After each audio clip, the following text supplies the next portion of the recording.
नमस्कार दोस्तों, हमारी आज की कहानी का नाम है कर्मों का फल। हर दिन एक भिखारी दरवाजे के पास आकर भीख मांगता था और घर का मालिक हमेशा घर के बाहर आते ही उसे देखकर फिर जाया करता था। कई बार उसके लिए गालियां भी बकता। वो कहता, तू जिंदा ही क्यों है? पूरी जिंदगी ऐसे ही भीख मांगेगा क्या? धरती का बोझ क्यों बना बैठा है? और कभी कभी उस भिखारी को गुस्से में वह धक्का भी मार दिया करता था।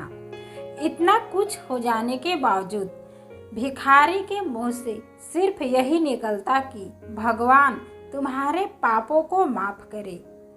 एक बार सेठ को धंधे में बड़ा नुकसान होने की खबर मिली।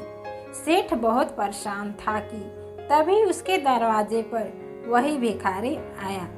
गुस्से में अपना आपा खोते हुए सेठ ने उस भिखारी को पत्थर दे मारा। पत्थर लगने के कारण भिखारी का सर फूट गया और उसके सर से खून बहने लगा। फिर भी दर्द से कराहते हुए भिखारी ने इतना ही कहा, भगवान तुम्हारे पापों को माफ करे। भिखारी वहां से चला गया। सेठ सोच में पड़ गया। भिखारी को पत्थर मारा, फिर भी उसने सिर्फ प्रार्थना की। सेठ का गुस्सा शांत होगा, सेठ का मन शांत होगा। भिखारी का रहस्य जानने के लिए सेठ ने भिखारी का पीछा करना शुरू कर दिया। भिखारी जहाँ जहाँ जाता सेठ उसके पीछे जाता। सेठ ने देखा कि कोई उसको खाना देता, कोई उसको मारता, कोई अपमानित करता, कोई गाली देता। लोग भिखारी के साथ चाहे जैसा व्यवहार करते, लेकिन भिखारी सबके लिए एक ही प्रार्थना करता, भगवान तुम्हारे पाप माफ करे। अब रात होने को आई थी। भिखारी अपने घर जाने के लिए लौटा। वो अपने घर पहुंच गया, लेकिन सेठ अब भी उसका पीछा ही कर रहा था। एक पुरानी टूटी हुई खटिया पर एक बूढ़ी औरत लेटी हुई थी। काफी कमजोर और बीमार लग रही थी। वह भिखारी की पत्नी थी। अपने पति को वापस आता देख वह खाट से उठ खड़ी हुई। पत्नी ने अपने पति के भीख वाले कटोरे में देखा, उसमें सिर्फ आधी बासी रोटी थी। उसे देखकर वह बोली, आज बस इतना ही मिला? और हाँ, आपके सिर से खून निकल रहा है, यह चोट कैसे लगी? बूढ़ा भिखारी बोला, आज बस इतना ही मिला, किसी ने कुछ दिया ही नहीं। सबने गालियां दी और एक ने पत्थर भी फेंका। मेरा सर फट गया। एक गहरी ठंडी सांस लेकर बूढ़ा भिखारी फिर से बोला, यह मेरे पापों का फल है। तुम्हें याद है कुछ सालों पहले हम कितने अमीर थे? क्या कुछ नहीं था हमारे पास? हमारे पास हर चीज जरूरत से ज्यादा थी, लेकिन हमने कभी दान नहीं किया। और उससे भी बुरा हमने उस अंधे भिखारी के साथ किया जो हमारे द्वार पर भीख मांगने आया करता था। बूढ़ी पत्नी की आंखों में आंसू आ गया। वह बोली, हाँ, हम उस बेचारे अंधे के साथ बहुत बुरा करते थे, उसका अपमान करते थे, उसे खाने के लिए रोटी की जगह कागज दिया करते, उसका मजाक उड़ाया करते और कभी कभी मारा भी करते।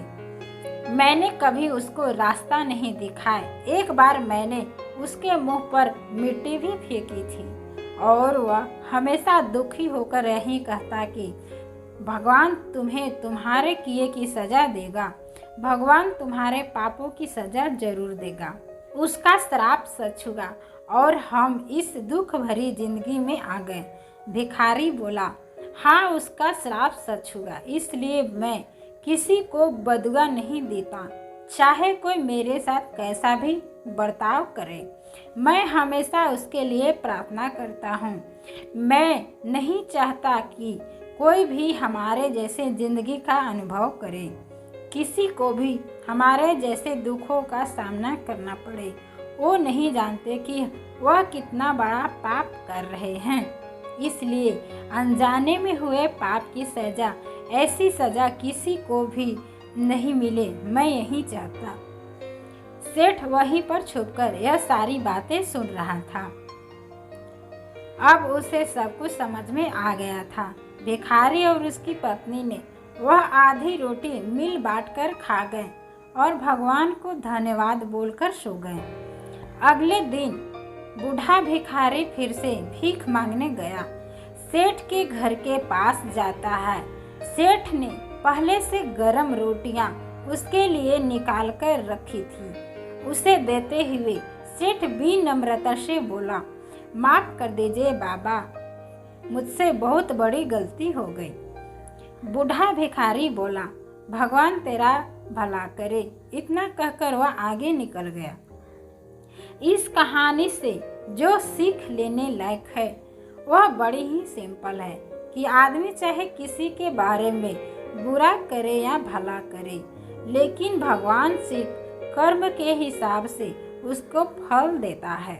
क्या हुआ अगर भगवान नहीं दिखता है, लेकिन यह बात बिल्कुल सच है, उसके खाते में सबका हिसाब बहुत पक्का होता है। इसलिए जब किसी के लिए कुछ भी करो तो अच्छा ही करो। तो दोस्तों, आशा है कि ये कहानी आपको पसंद आई होगी। कहानी पसंद आई तो हमारे चैनल को लाइक और सब्सक्राइब करना ना भूलें। Thank you.